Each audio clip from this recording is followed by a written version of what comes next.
After the mass vaccination rollout, governments and the public are looking forward to the reopening of borders, just like the Sandbox project Thailand has just launched on Phuket Island. Some countries have been trying out the same or similar ideas with varying degrees of success. One of the first such countries is New Zealand, which is regarded as having handled the COVID-19 situation well. Since the early days of the pandemic, New Zealand and Australia have been studying the possibility of a bilateral travel bubble. The conditions for opening up quarantine-free travel with Australia have been met.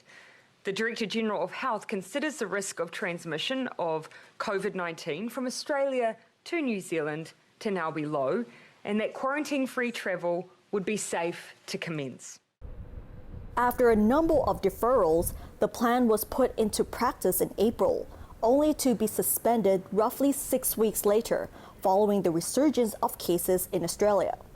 The plan now is for the bubble to resume next week, leaving the high-risk state of New South Wales out of it. Meanwhile, the European Union is coordinating among its member states to ensure their citizens can retain the right to freedom of movement. A majority of EU member states issue digital COVID-19 certificates, or the EU DCC, to enable their citizens to travel within the bloc.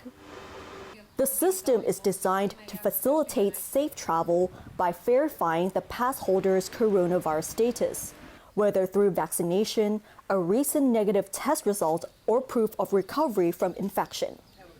If the travelers meet the requirements, they can travel within the participating countries with no restrictions.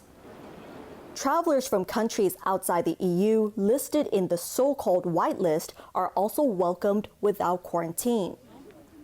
Several other countries have shown interest in opening up their borders during the pandemic under the concept of the travel bubble, including Singapore, Hong Kong, South Korea, to name but a few.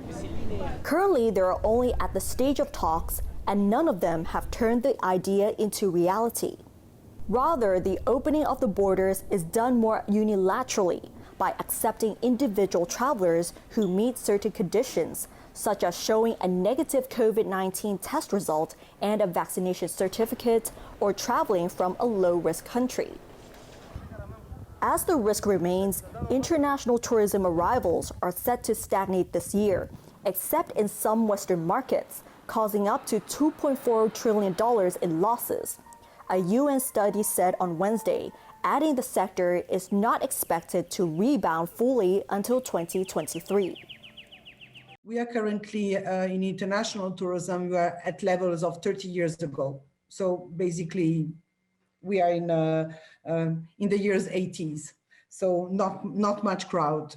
The problem that we are mainly facing is that many livelihoods are really at threat. And I will pick it up from the policy recommendations. We have lost 1 billion travelers, so 1 billion opportunities for people to build livelihoods, especially in developing countries.